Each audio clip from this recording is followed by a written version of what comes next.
Muy buenas noches, tengan todos ustedes. Soy el doctor Eduardo Antonio Lara Pérez. A nombre de la Fraternidad Médica por la Salud, Médicos Unidos por México, les doy la más cordial bienvenida este viernes 15 de julio del año 2022. La conferencia del día de hoy lleva por título Educación bioética y la deshumanización de la medicina, y va a ser impartida por el académico doctor Manuel Fernández Torrano. El doctor Fernández Torrano es médico cirujano por la Universidad Nacional Autónoma de México y su especialidad de pediatría en el Hospital Infantil de México Federico Gómez, con reconocimiento de la Universidad Nacional Autónoma de México.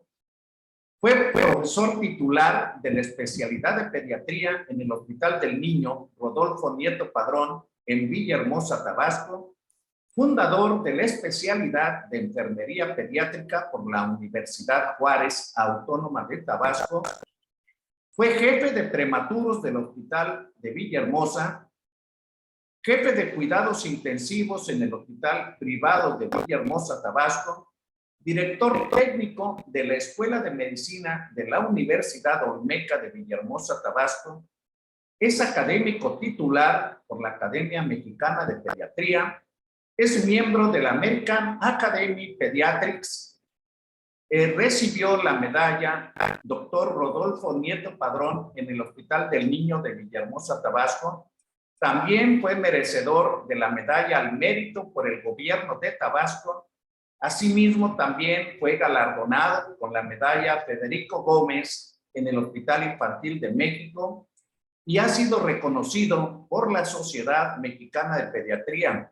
Es conferencista en foros nacionales e internacionales y es un orgullo y un gusto para mí tener aquí a mi colega y amigo, el doctor Manuel Fernández Torrano.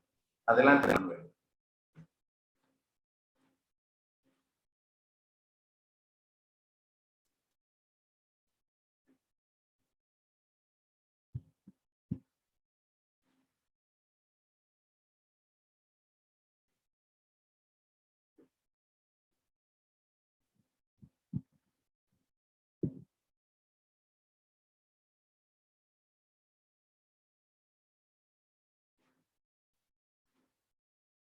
Manuel, no te escuchamos.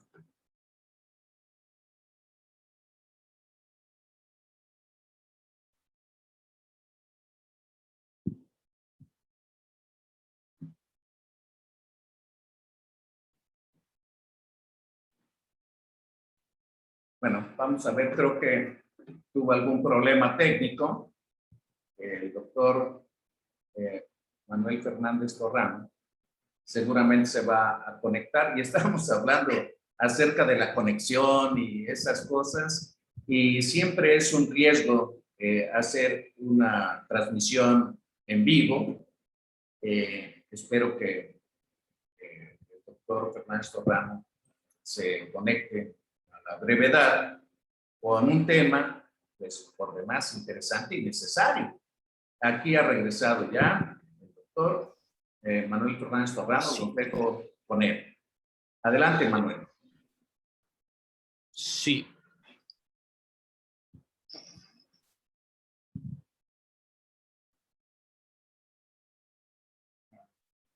Pantalla.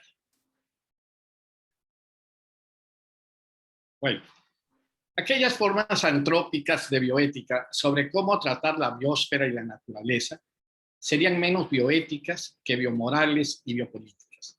Prácticas o principios bioéticos serían, por ejemplo, para hablarlo rápidamente, el consentimiento informado. Bioética es todo. Ya no es solamente el concepto ético del comportamiento de los profesionales y en este caso particular de los médicos. Hay aquí una fértil perspectiva para ahondar en los dilemas y conflictos propios de una utilización razonable del discurso bioético.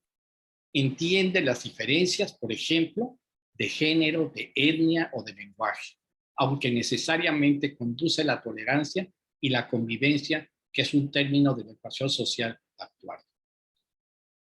El concepto bioético o epidemiología de la bioética se puede conseguir, según yo, como el conocimiento aplicativo en el área de la medicina que se encarga de la distribución, frecuencia y factores determinantes de las enfermedades existentes en poblaciones definidas. Es la ciencia que estudia la dinámica de la salud en las poblaciones. Es bien importante porque todos ustedes no me van a dejar mentir. Cuando llegaron a hacer el servicio social, era determinante conocer en qué población estaba, cuál era la frecuencia de las enfermedades que habían de una manera prioritaria, cuál era el tipo de vacunación, cuál era el comportamiento de la sociedad para poder hacer caso o para poder entender lo que los pasantes del servicio social llevaban a cabo. La ética no se hereda, ni se enseña como una asignatura convencional, ni tampoco se limita a la escuela, ni se transmite por múltiples canales y sobre todo a través del ejemplo, es importante, a través de situaciones que generan conflicto y reclaman una situación moral. La persona que es ética las 24 horas del día, no solamente en el salón de clases o en la universidad o en el hospital o en el consultorio, es en todo lugar se debe de ser ético. ¿Qué es la bioética entonces? Desde el punto de vista ontológico y metafísico, es la rama de la filosofía que estudia lo que hay, así como las relaciones entre los entes o la relación entre un acto y sus participantes. Es decir, toda la sociedad. Ese punto neozoológico, también llamada teoría del conocimiento, es la rama de la filosofía que estudia la posibilidad, el origen o medios, la naturaleza, la esencia y la fenomenología del conocimiento. La moral es siempre una construcción social basada en hábitos y usos y costumbres. Es aquella que se acepta o se rechaza en forma instintiva e instantánea en una cultura y en una sociedad determinada. Es en la casa de todos nosotros donde aprendimos a ser morales. Entonces, la ética es aquella formulación lingüística de las razones o justificaciones de por qué determinadas conductas son aceptables o condenables. Pero también viene del núcleo familiar. La entropía determina medida de las incertidumbres existentes en un conjunto de mensajes del cual se va a recibirse uno solo. Formación de recursos humanos para la salud. Y empezamos a entrar en el tema. Procedencia social, familiar, formativa del alumno, qué conocimientos tiene de biología, sociología, filosofía y en el momento actual su concepto de lo que es la humanidad.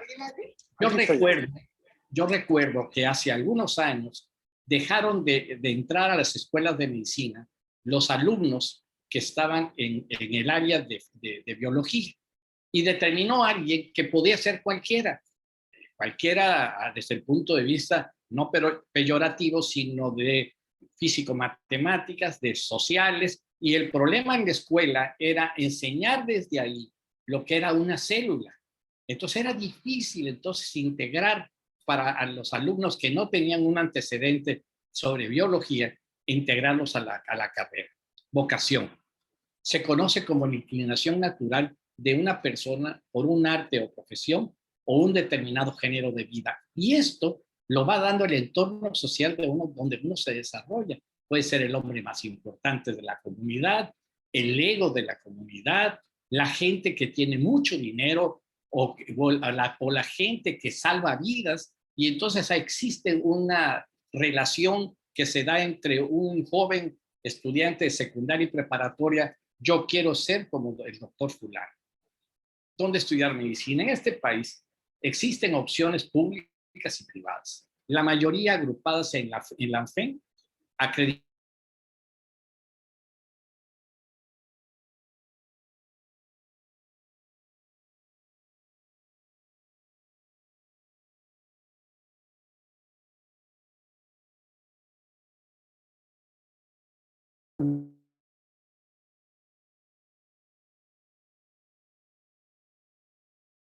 que las cosas que ellos piden se llevan a cabo verdaderamente. ¿Qué es un médico general? Es el profesional de la medicina que cuenta con los conocimientos y destrezas necesarias para diagnosticar y resolver un tratamiento médico y procedimientos sencillos de cirugía la mayoría de los padecimientos que el ser humano sufre en su vida. Nadie quiere ser médico general. Todo el mundo quiere ser nuestros médicos. Una de las 7 subespecialidades en oftalmología, especialistas en el iris, especialistas en el manguito rotador, que es un médico familiar, que esto es sacado de una especialidad del ámbito clínico ambulatorio que se ocupa de la atención integral del paciente, pero era lo mismo el médico general. Pero esto creció en algún momento dado, hace 20 años, 25 años.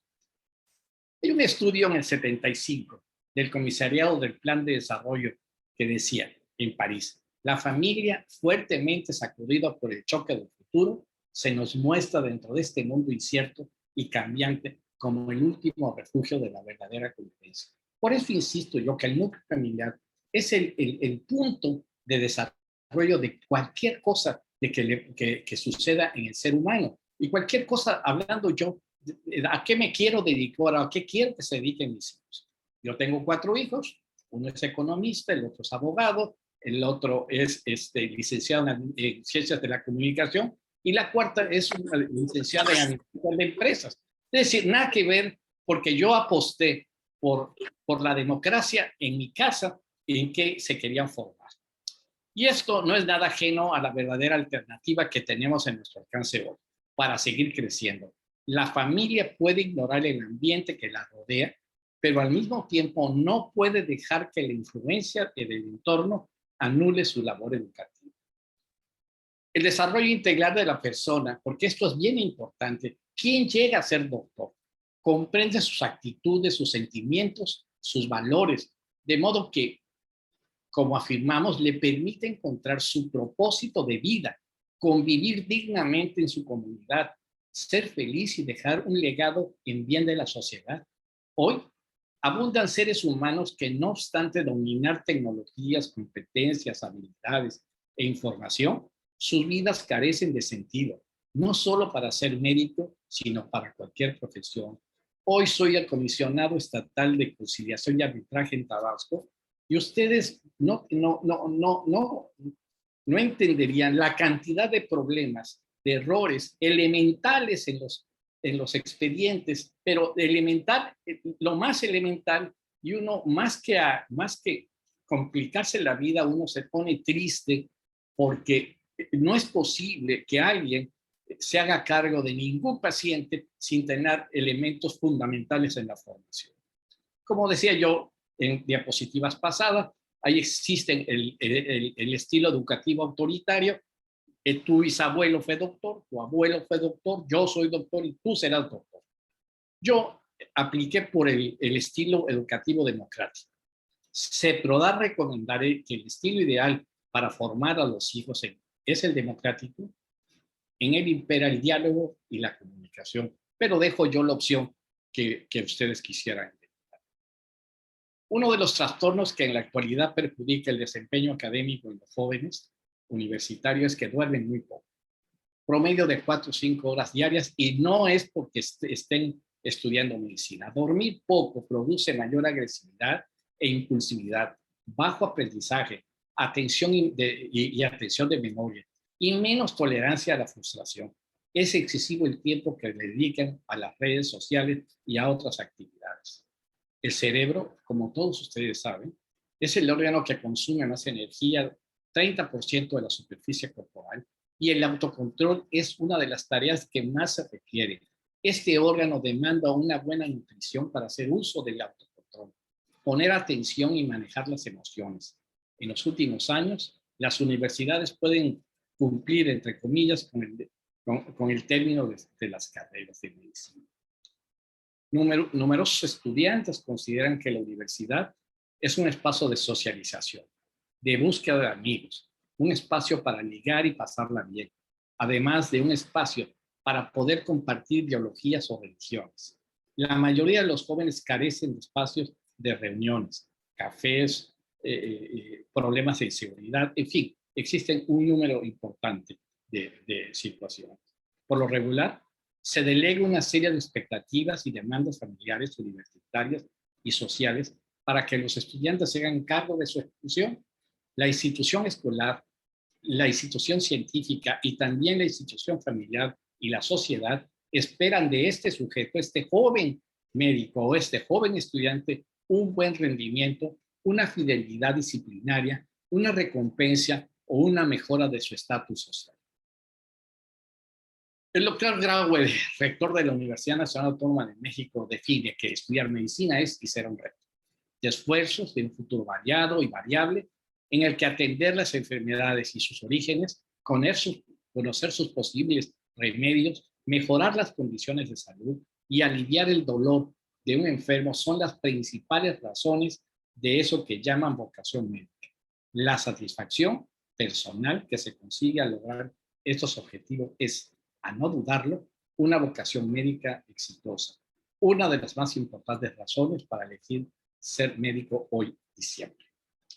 Profesor, y yo comentaba con el doctor Lara antes de entrar, es aquella persona que tiene por oficio enseñar una ciencia, un arte o una técnica o un oficio.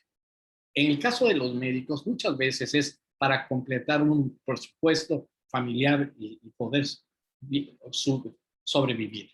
En cambio, el docente es aquella persona que se dedica en forma profesional a la enseñanza. En la medida que las universidades privadas y del Estado tengan más docentes que profesores, nuestros médicos tendrán una mejor calidad.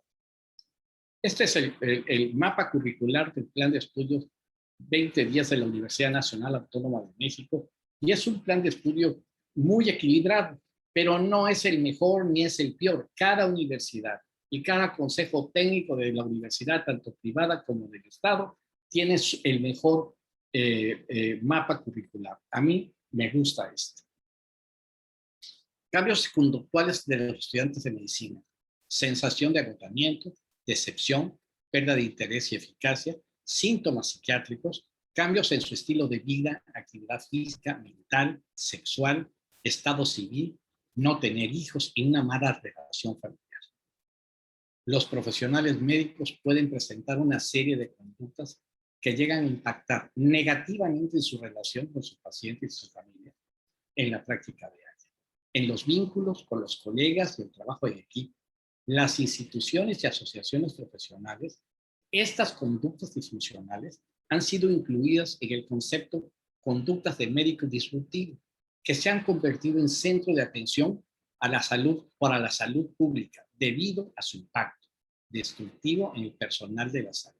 No se puede hablar con ellos, son los que más saben, son los que tienen la razón y son los que más gritan. En los últimos años, el concepto de médicos disruptivos se ha polarizado y ya no se refiere a los grandes patrones de la medicina. La violencia ética llama la atención sobre un aspecto cruel de la moral colectiva, forzada, que percibe cuando una norma ética se torna imposible de aplicar dentro de una condición social. El resultado es una violencia ética. Yo creo que la medicina socializada en nuestro país ha sido uno de los factores de avance en México. Si esta medicina no estuviera, muchísimos mexicanos tuvieran problemas, pero la falta de la renovación de conceptos de la medicina colectiva hace que haya una violencia ética por el número tremendamente importante que se va integrando a la medicina socializada con instituciones que no han crecido desde el punto de vista físico igual. En la Comisión de Conciliación y Arbitraje Médico, estos son los datos que yo les digo para poder capacitar, para poder mejorar la situación de los médicos. Yo he tenido con mi grupo que capacitar en el uso y manejo del expediente clínico, en el uso y manejo de la historia clínica, el consentimiento informado y normatividad, el acto médico, qué es ser médico desde el punto de vista bioético. Esto lo empezamos a hacer para ayudar a nuestros jóvenes médicos y otros no tan jóvenes que dicen, en mi experiencia personal, yo hago las cosas de esta manera. Y muévase quien se mueva. ¿Qué es ser un médico? Debe tener liderazgo, emprendimiento e innovación, pensamiento crítico, solución de problemas, ética ciudadana y pago de la hipoteca social, porque hay algunas gentes que se le olvida. Yo, desde mi formación en preprimaria, yo estudié en escuelas del Estado todo el tiempo. Yo tengo que pagar esta hipoteca social. La perspectiva global, curiosidad intelectual y ocupación para autoaprendizaje, trabajo colaborativo, comunicar en español, inglés y en otras lenguas, manejo de la tecnología y la información. La gente que no mejora en estas técnicas no crece. En la Universidad Nacional Autónoma de México, tú no te puedes graduar de médico si no pasas un examen de inglés que es verdaderamente elemental. Pues hay una gran cantidad, es un dique para que muchos jóvenes no se gradúen. El maestro Luis Pérez Tamayo dice que los 11 pecados capitales del médico, el médico y el dinero, oscuridad del lenguaje, crueldad, mala educación, superespecialización, amor a lo raro, estupidez común, pereza, afán de lucro, desorientación y discriminación. Y esta es en la forma que nosotros hacemos la receta. Ahora ya se ha superado en función de los ordenadores que mejoran la situación. Bueno, la eugenia liberal, ¿qué es? La legitimidad de modelar la configuración genética de los seres humanos. Ya es una posibilidad real. Lo quiere como Eduardo y yo, que no tengan mucho pelo, que tengan muchísimo pelo, que sean chaparritos, que sean altos, entre lo que somos capaces de hacer o supuestamente capaces de hacer y lo que debemos hacer. Pero esa es una realidad, ya no es algo que va a venir, no, ya llegó hace mucho tiempo. Por lo tanto, la ciencia no nos puede decir qué hacer. La ciencia tiene que estar en el centro de la toma de decisiones, pero no te puede decir por sí sola qué decisión tomar. Esto se debe hallar sobre la base ética. Gregorio Marañón dice, no existen enfermedades sino enfermos. Y Jérôme Lejeune dice, el enemigo a batir es la enfermedad, no el enfermo. Y esto son factores que dificultan la humanización de la atención, débil rectoría e incumplimiento, deficiente capacidad de gestión, problemas de psicología, problemas de fragmentación, de segmentación del sistema de salud, factores sociológicos, el paciente y su medio. Todos no me van a dejar mentir, la falta de una educación en general de la población mexicana todavía no entendemos, y aunque la clase media baja, cuando uno trata de llevarle a cabo para consentimiento informado, no sabe de qué va. La medicina está inmersa en un mundo digital de comunicación y manejo del conocimiento, y es cada día más dependiente de la tecnología. La creciente interacción de las máquinas son el hombre y sus sociedades está creando un nuevo yo soy. Yo no sé si o haya tiempo para presentar este video, que es muy importante, porque esta es la realidad, que son los simuladores. Hay una gran cantidad de jóvenes estudiantes de medicina que no han tenido en el servicio social, que no han tenido la posibilidad de atender un parto, y que muchas veces ni siquiera en el internado rotatorio de pregrado, porque compiten con los residentes de obstetricia. De tal manera que esta es la realidad en muchas escuelas, que no es mala, repito, pero no es lo que ninguno o casi ninguno de ustedes que me está haciendo el favor de oírme decimos. No es lo que yo aprendí, ni es el lugar donde yo aprendí, que es muchas veces en el campo, a veces con un petate, junto con mi esposa, que también es doctora. Quiere decir que la práctica de la medicina, por supuesto que ha cambiado, por supuesto que tiene que ser diferente, que hay que adecuarnos a la modernidad, pero evidentemente no es nada más esto lo que uno tiene que saber, porque modera el criterio de los jóvenes estudiantes de medicina. Es uno, en la escuela llegaban los muchachos a presentar el examen profesional con 4 o 5 monitores y el diagnóstico final era esta paciente está embarazada, sin siquiera tocarla.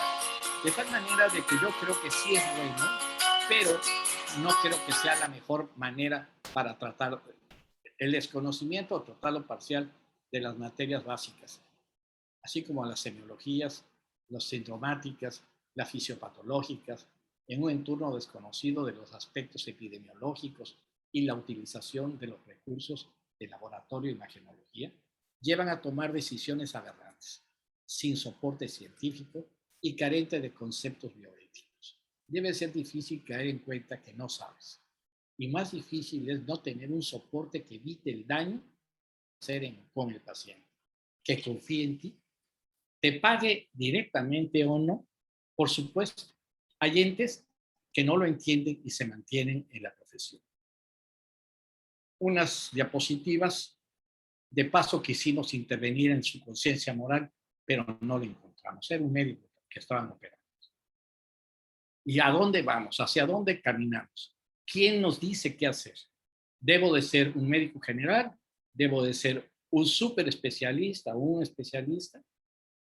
Este es o debo de aprender de un software y estar en un hospital como este compañero médico que está trabajando con esta máquina que es verdaderamente Da Vinci, que es un extraordinario equipo. ¿Qué es lo que tenemos que hacer? Hablamos de deshumanización, el ejercicio del dinero, como decía yo, la socialización de la medicina y las urgencias y áreas atiborradas de la atención. El tiempo es oro y hay que tener dinero para poder responder. O vamos al aspecto de tipo educativo. Estamos haciendo un manual de calidad. Que no me digan que aquí operamos nada más porque sí. No, no. Aquí hacemos manuales y todo está con las normas oficiales mexicanas para atender lo que usted se merece. Y hay nuestros amigos cirujanos.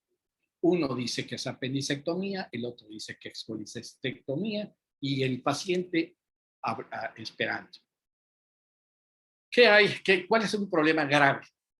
Carencia de campos clínicos.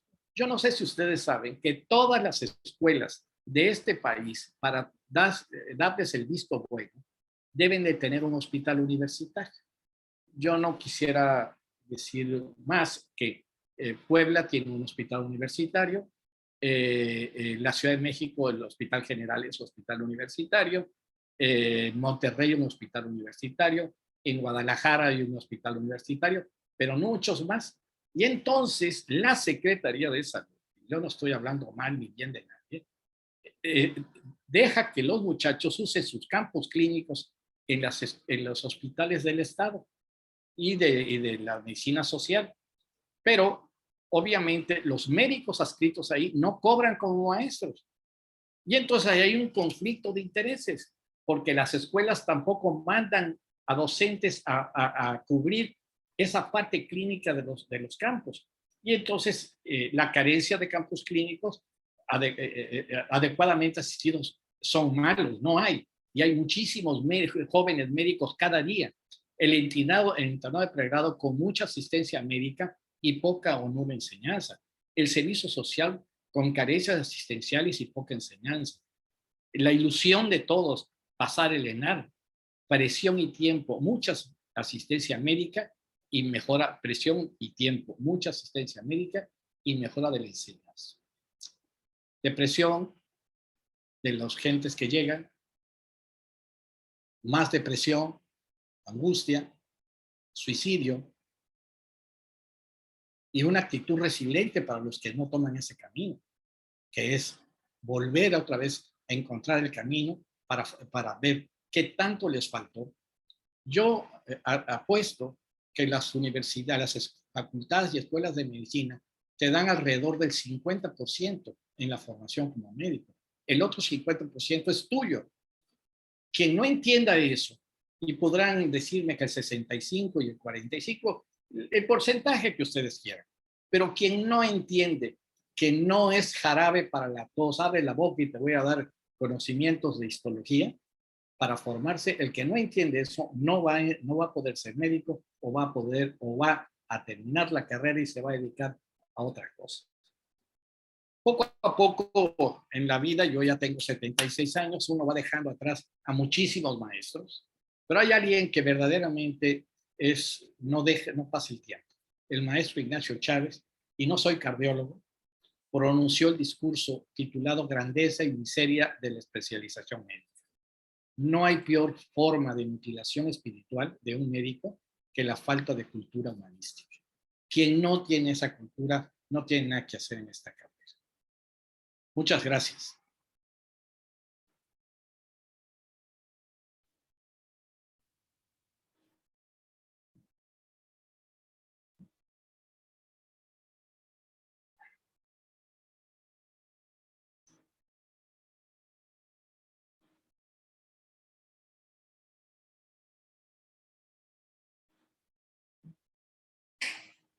Muchas gracias, doctor Fernández.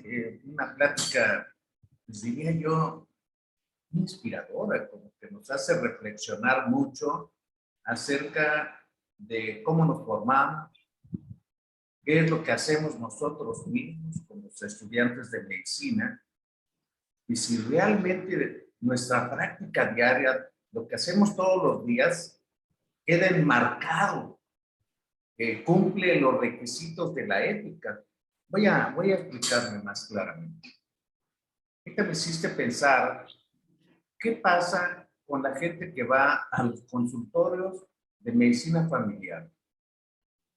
Realmente hacer todo un procedimiento para recibir una cita con un médico que se lo cambian con frecuencia, con un expediente que se llena rápido porque tienen que ver 40 consultas o 45, no lo sé, en 6 horas.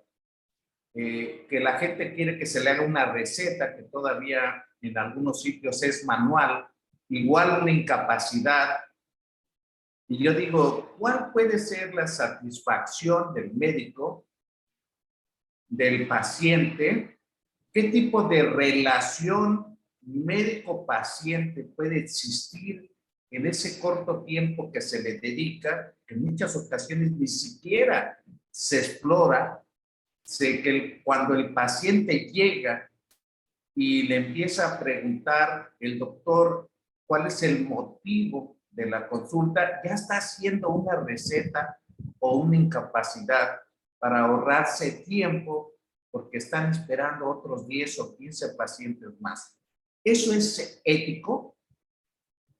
No, no es ético.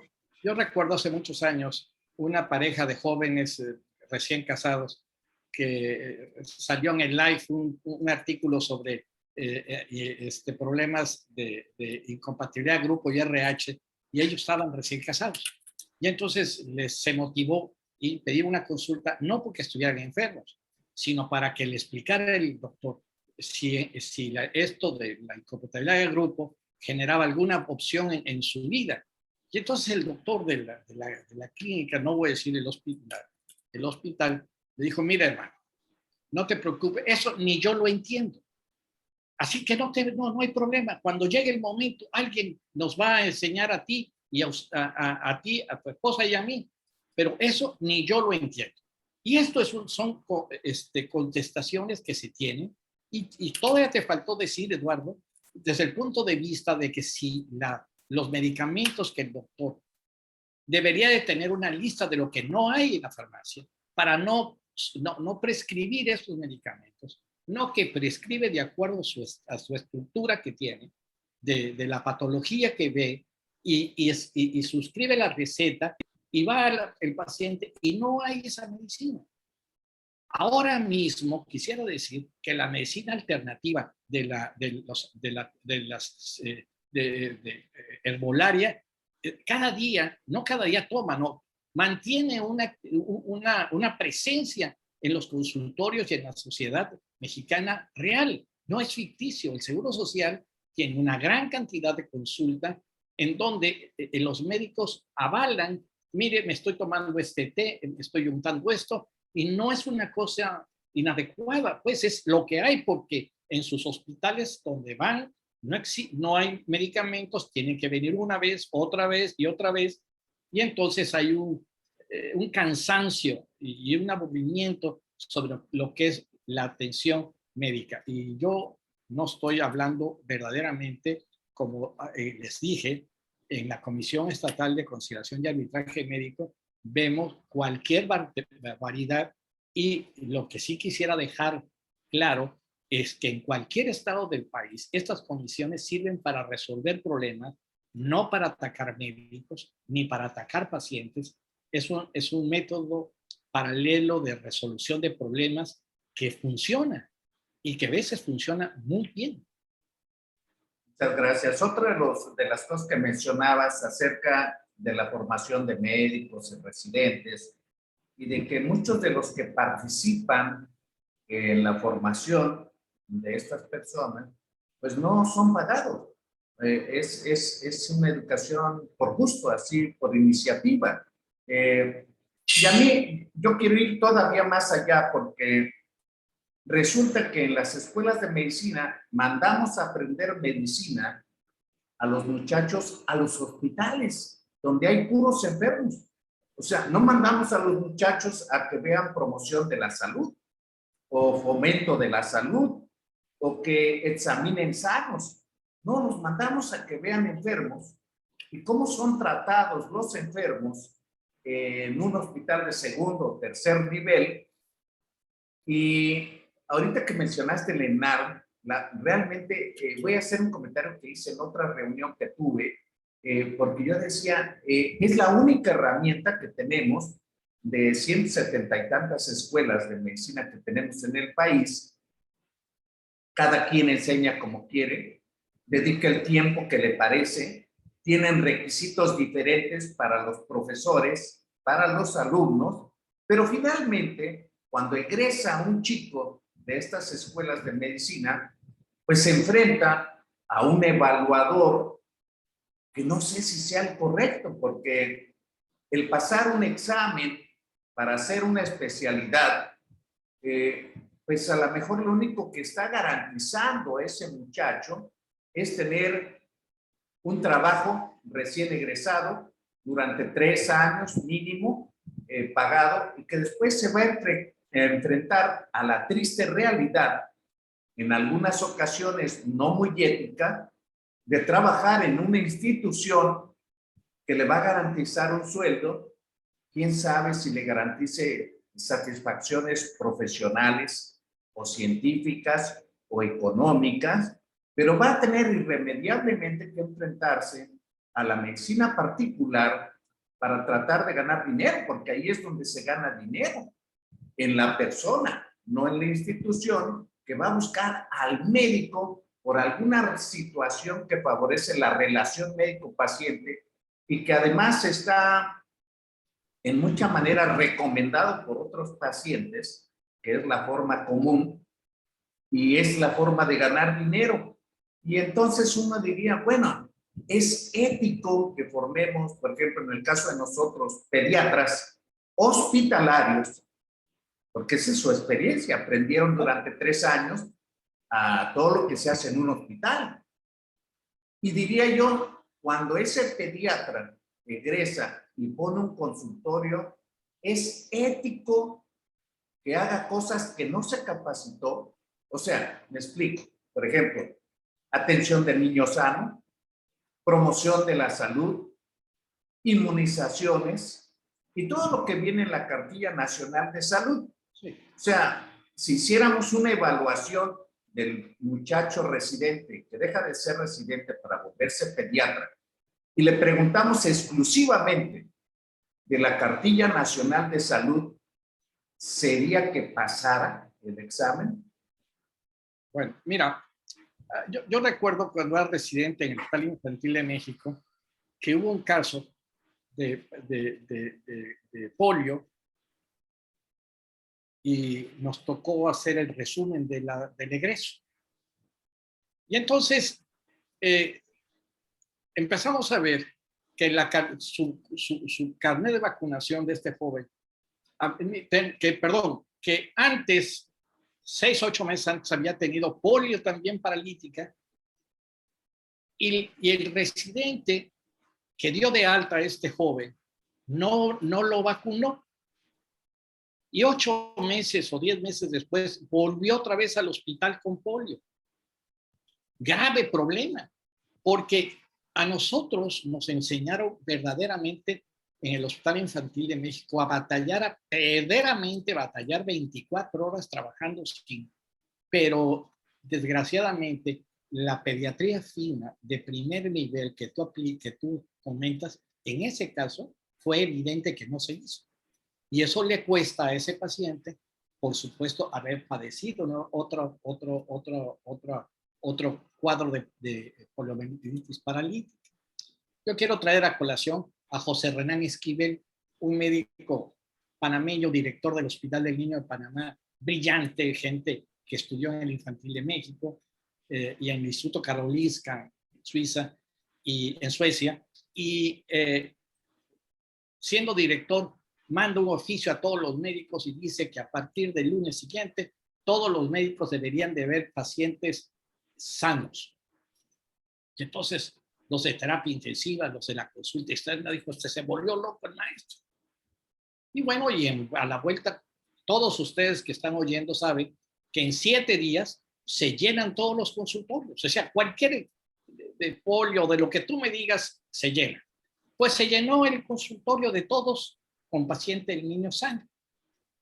Y por supuesto, todo el mundo se enojó, hasta que de pronto alguna trabajadora social le dijo, bueno, ¿y por qué no los ven a los doctores que allá habían tenido 1 o 2 consultas en su consultorio privado? Y como magia, los pacientes del Hospital del Niño de Panamá, que era gratis, empezaron a ir a las consultas privadas y a llenar los consultorios de pacientes del niño sano. Y ahí pagaban. De tal manera que es una estrategia que hizo José Renán, muy buen amigo mío, para poder de alguna manera equilibrar el ingreso de los médicos. Pero por supuesto esto no sucede en muchos lugares y en nuestro país yo no conozco una situación similar. Fíjate que suena muy interesante, se vuelve cada vez más complejo. Porque si una escuela de medicina tiene como única herramienta el examen de residencias médicas, de especialidades, ¿qué pasa con el resto de los muchachos médicos que egresaron y que no entraron a hacer una especialidad? ¿Dónde van a quedar? ¿En qué van a trabajar? ¿Cómo se van a completar sus necesidades económicas, científicas, médicas, familiares, sociales? Se vuelve un poco complejo. ¿Será ético eso? Y todavía más quiero agregar, porque el muchacho que sale de la especialidad de pediatría, pues le exigen ahora que se recertifique. ¿Eso qué quiere decir? Que sea reconocido por alguien, pues que hizo una especialidad, ¿verdad? Y entonces a veces le hacen un examen, que cobran por eso, y después hay una manera de decir, no, pues yo estoy certificado, quiere decir que estoy calificado para trabajar para los seguros de gastos médicos mayores, para algunos seguros que ofrecen seguros médicos, para algunas instituciones que lo piden, pensando que eso le da las aptitudes y las competencias para ejercer algo en lo que no se capacitó. Me estoy refiriendo específicamente porque tenemos conocimiento de médicos certificados, ¿verdad? Que como el seguro médico les paga lo mismo una consulta que una vacuna, pues resulta que los míos tienen doble esquema de vacunación. ¿Por qué? Bueno, pues porque, aunque no sea muy ético, resultó ser muy rentable, ¿verdad? Fíjate que Y después se va orillando a un gran grupo de personas a que de manera mafiosa, o no mafiosa, de manera obsesiva, busquen tener puntaje curricular, por ejemplo, pues para no pagar un examen de recertificación. ¿Será ético eso? No, no, mira, eh, mujer de 32 años de edad que es atendida en la comunidad por una partera calificada que hace una retención de placenta, que empieza a sangrar, porque las parteras calificadas o no calificadas lo que hacen es ayudar al nacimiento del producto, pero no tienen otros conocimientos, ni medicamentos, ni nada. Bueno, de tal manera de que la ambulancia estaba ponchada, no tenía gasolina, en fin, cuestiones que son muy comunes en todo el país. Por lo tanto, alguien se presta su coche y de esta localidad a la capital del estado son alrededor de 2 horas y media. Bueno, suben a un vehículo, llevan a la mujer sangrando, una venoclisis periférica, a los 20 kilómetros, consultorio del doctor Manuel Fernández Torral, medicina general. Se paran, llaman, abre el doctor. Doctor, mire, mi esposa está muy mal, viene sangrando. Es que yo no soy ginecobstetra. Pero oiga, doctor, ¿por qué no la revisa? No, no, es que no soy ginecobstetra. Sigue el camino, 10 kilómetros después, otro médico, Manuel Fernández Torrano, médico general, la misma situación y dice, no, es que yo soy médico general, no soy ginecobstetra. Ese paciente llegó al hospital de tercer nivel y se murió a los 10 minutos por un shock hipovolémico. Y todos aquí estaremos de acuerdo que no se necesita ser ginecobstetra, se necesita ser médico. Y por lo menos en 5 clínicas de la carrera de medicina te dicen cómo debes manejar un paciente así. Si a esa joven mujer que tenía otros 2 hijos le hubieran dado Coca-Cola, Tehuacán, Orange Crush, lo que le hubieran dado, le hubieran puesto otra vez. Ya no, yo no quiero, porque es difícil decir, es que le hubieran puesto plasma, sangre. No, no, ahí no había eso, pero le hubieran puesto otra venoclisis en la mano contralateral y hubieran metido el líquido a presión. Pero para eso se requiere conocimiento médico, se requiere haber estudiado en medicina, se requiere haber entendido lo que es un choque hipovolémico, no se requiere otra cosa. Nosotros sabemos que las toallas que se usan las señoras empapadas tienen una determinada cantidad de líquido, y si es sangre, de sangre. ¿Y cuántas veces le ha quitado usted tantos? Pues multiplicas tantos por tantos, cuánto está sangrando, y sabes que esa mujer se va a morir. No necesita hacer nada. Entonces, a ver, yo quiero un médico que es médico general y que no actúa como tal, pero quiere ser ginecobstetra para hacer lo que la vida le puso en su camino, que era poder resolver un problema de vida o muerte, y no lo resuelve. Yo pregunto, ¿este señor o estos 2 señores pueden dormir tranquilos? Yo pregunto, de verdad, y no lo hago de pose ni nada, de verdad, ¿pueden dormir tranquilos? ¿Pueden ver a la cara al papá al esposo de esta señora, que de pronto le adjudican que es viudo y que tiene que mantener a 2 hijos, hacer chamba de llevar dinero y además educar hijos? Porque eso es algo que nosotros tenemos que pensar. Nuestras acciones, éticas o no éticas, tienen una resonancia en la vida de la gente. Y si uno no está decidido a tomar esas condiciones de trabajo, pues hombre, hay que irse a hacer otra cosa. Y de verdad, nadie los va a extrañar.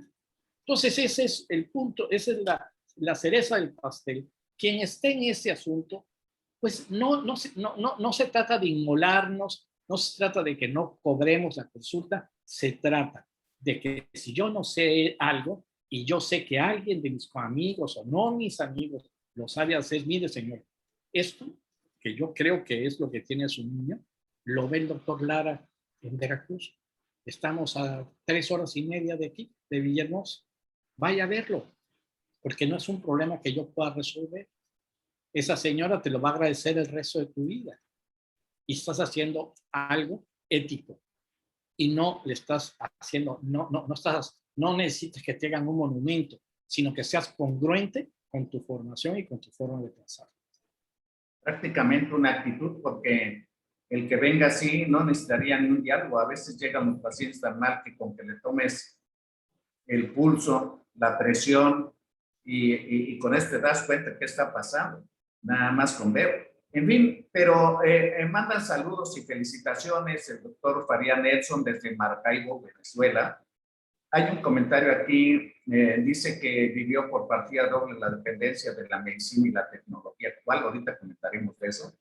La doctora Judith, me imagino, o enfermera, dice: buenas noches, definitivamente el sistema público en salud deberá adoptar estrategias para consolidar la comunicación médico-paciente, enfermera-paciente.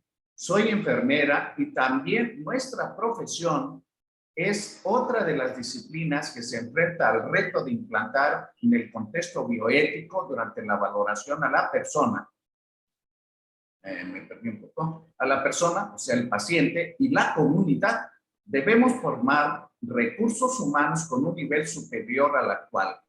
En México, el indicador enfermera-paciente emitido por la Organización Panamericana de la Salud se encuentra por debajo de la media.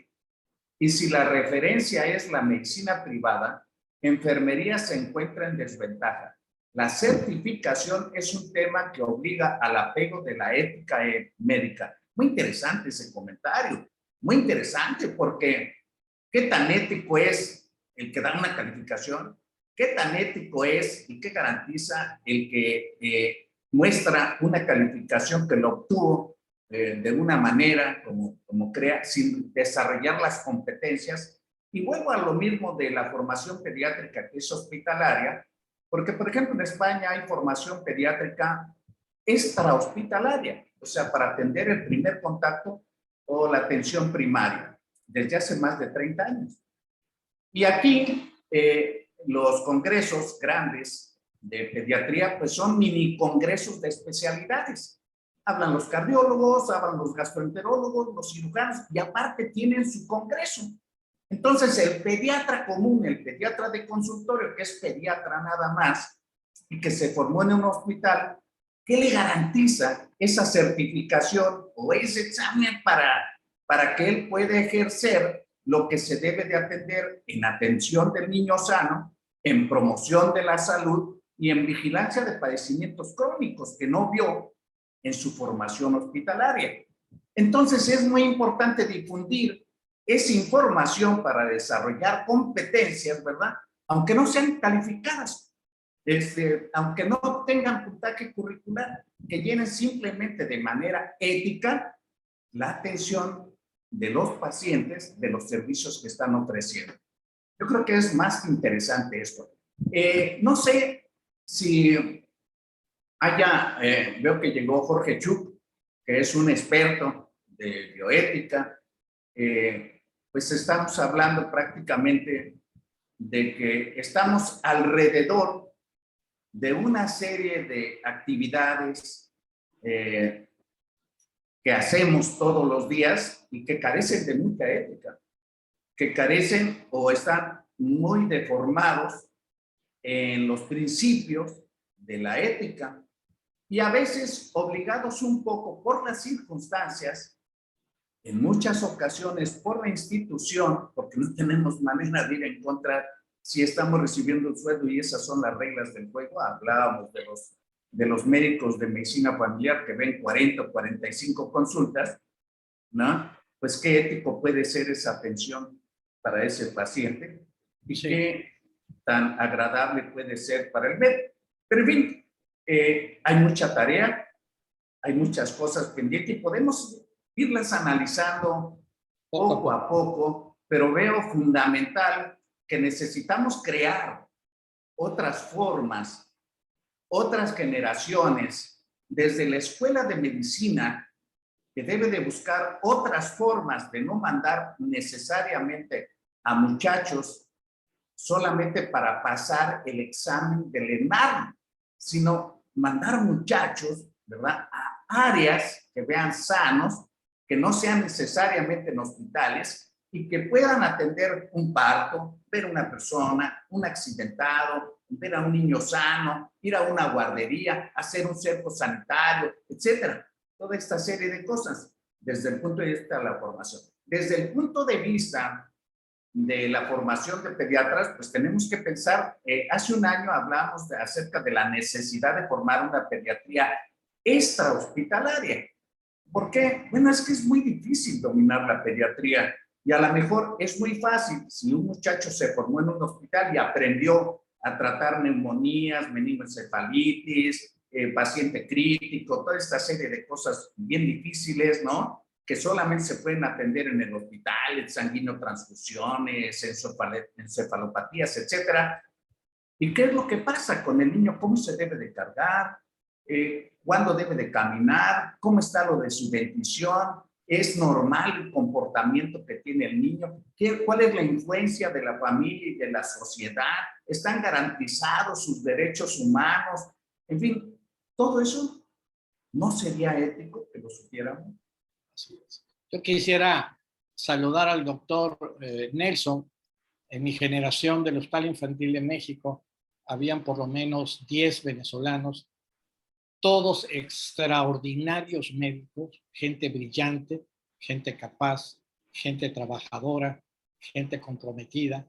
Y bueno, de otras partes de Latinoamérica, cuando fui director del Hospital del Niño de Tabasco, nosotros tuvimos en el hospital gente de Centro, Sudamérica y el Caribe, muchos dominicanos, muchos colombianos.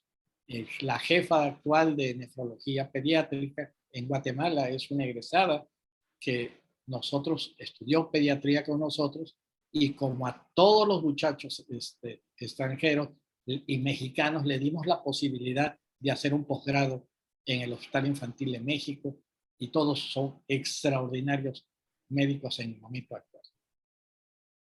Bueno, pues se está reenviando de el doctor Nelson ahí el mensaje y los saludos. Muy bien, pues estamos llegando por desgracia al límite del tiempo. Y me gustaría pedirte, Manuel, si es posible, nos dieras un mensaje final. Yo creo que la medicina en nuestro país y en América Latina sufre un serio traspiés desde el punto de vista de la atención de la población, porque por otro motivo hay un conflicto de intereses entre que los médicos, las enfermeras, los hospitales, rehabilitación, no existe una conjunción de intereses para atender a la gente. Nosotros vemos ahora la cantidad de personas inmigrantes de Centro y Sudamérica hacia los Estados Unidos. Y verdaderamente creo yo que nuestro trabajo en nuestros países está en entender que los seres humanos, tanto de adultos mayores, maduros, adolescentes y niños, necesitan de una atención de alguien que se formó con ese interés de curar, de atender, de facilitar la vida de las personas, no necesariamente de operar, no necesariamente de hacer tomografías, resonancias magnéticas, sino de curar. Y muchas veces la curación es tan simple como oír el problema de una mujer que tiene 7 hijos, que no sabe cómo educarlos, o más bien cómo alimentarlos, que no sabe cómo evitar que se enfermen, que no conoce de normas, y existe todo ya no solamente las personas de la capital o de las áreas urbanas o del área del campo, sino hay una tercera opción que es el área conurbada, que es todo un reto en el mundo. Gente que no es del campo y que no es de la capital, que no es de la zona urbana. Y entonces ahí hay un conflicto social muy serio, porque hay una migración hacia un lado y hacia otro, y no entran en las estadísticas de las instituciones que manejan la salud en muchos países, entre ellos el de nosotros. Por lo tanto, no es tan sencillo abordar. Yo insisto, hay que vivir éticamente y no se requiere ser monje ni estar con el Dalai Lama. No, no, se necesita ser una persona congruente con lo que uno estudió. Uno estudió para ayudar a las personas y, por supuesto, para ganar dinero para cubrir los gastos de la familia y de los hijos de uno. O sea que yo creo que esa es la situación. Muchas gracias, Eduardo. Muchas gracias. No quiero terminar porque en la plataforma de YouTube, el doctor Juan Héctor Martín Meléndez Romero hace una pregunta. ¿Cómo podría el médico armonizar los avances tecnológicos en el diagnóstico y tratamiento de enfermos sin caer en la deshumanización? Bueno, yo creo que, primero, yo no creo que haya una persona que era humano y de pronto se deshumanizó en función a la tecnología. Yo creo que la congruencia que debe de tener un médico en el manejo de sus pacientes es seguir el proceso claro de hacer una historia clínica, de estimular al mismo médico todo el procedimiento que hay y hasta el final, poder poner en perspectiva los estudios de laboratorio, los perfiles que hay, las resonancias magnéticas, el problema de ultrasonografía y cuestiones múltiples. Hay gente que llega al consultorio con 2 resonancias y no ha habido un copro o un general de orina o una biometría hemática. Todo se puede hacer. Todo es válido. Lo que no debe de dejar de hacer los médicos es de pensar, es de actuar en función de cómo se formó uno, hacer clínica, hacer escoleta, platicar a veces con tu amigo de tu especialidad y decir, oye, tengo un caso así, así. No se trata de darle al blanco a la enfermedad, se trata de pensar para ayudar a un paciente que necesita de ti y que la tecnología es muy buena, pero yo conozco ahora en la comisión gente, doctores que han dado 15 consultas por WhatsApp sin tocar nunca el abdomen del paciente. No es posible que eso suceda. No, aunque sea una herramienta de fácil acceso, se tiene que ver a los pacientes. Yo me niego cuando alguien va y me trata de obligar a que yo haga algo vía la tecnología. No, yo veo al paciente y quien no quiera le doy las gracias y adiós, porque es mi responsabilidad. Y esa señora que me está presionando, y si las cosas no salen bien, va a ser la primera detractora. Y dijo, es que el doctor ni siquiera le tocó el abdomen a mi hijo, pero sí me dio 15 WhatsApp dándome instrucciones de dieta, de si está orinando así, evacuando así, si está rojo, morado, amarillo. En fin, no hay manera, eso no puede ser. En la medida que no llevemos a cabo las cosas como nos enseñaron a todos a hacerlo, pues nos vamos a equivocar más fácil. Muy bien, muchas gracias. La doctora Gloria M. dice, saludos, doctor Manuel Fernández, gracias por su ponencia, excelente en nuestro querido Hospital del Niño en Tabasco. Es necesario la creación de pediatría social como en España, donde el pediatra no limita su quehacer en el ámbito hospitalario. Gloria Marinero García. Muchas gracias, doctora. Yo creo que sí, y nosotros tuvimos la posibilidad. En Tabasco, el proyecto, cuando yo era director del Hospital del Niño, era un hospital en el área del norte del estado, que es limítrofe, en la zona más densamente poblada del estado, y en una zona limítrofe con Campeche, Chiapas, inclusive Guatemala. Y ese era un sistema hospitalario de observación social y consultorios para niños en la comunidad. Pero la avalancha de la modernización hizo que la persona que estaba, se hizo inclusive un hospital de esos, de segundo nivel en pediatría, pero el otro no se hizo y se abandonó. Yo creo que es necesario, yo creo que es útil y yo creo que los médicos tienen que ir ahí.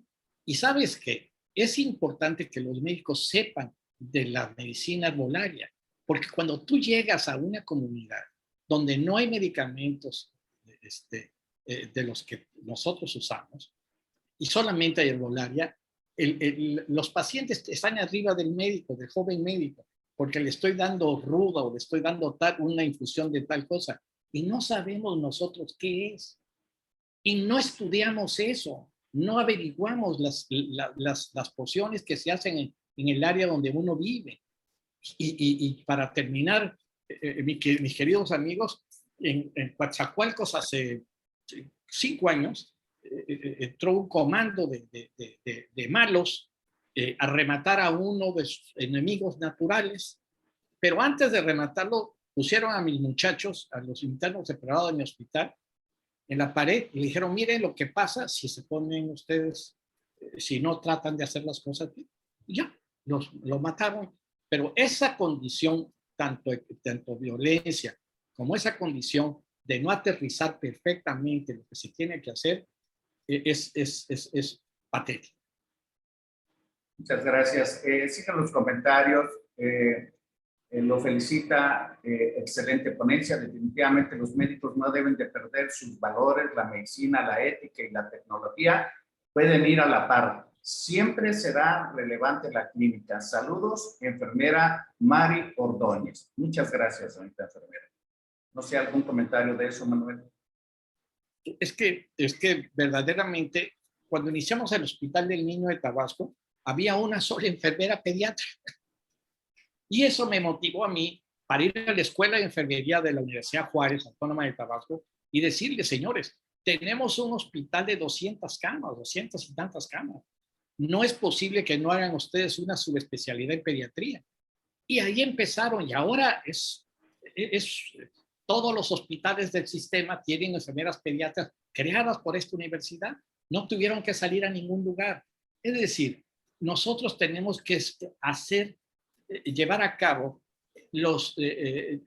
aquella fuerza de trabajo que requiere nuestra comunidad.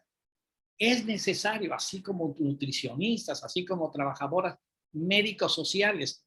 Yo formé trabajadoras sociales, pero médicas sociales, porque no es lo mismo una trabajadora social que una trabajadora médica social y se vuelven médicas sociales después de 10 o 15 años de trabajar en una institución. Entonces, creo que hay que poner los pies sobre la tierra, hay que entender que nuestro trabajo es a veces bien remunerado, a veces no, pero es un compromiso personal de esfuerzo para la comunidad.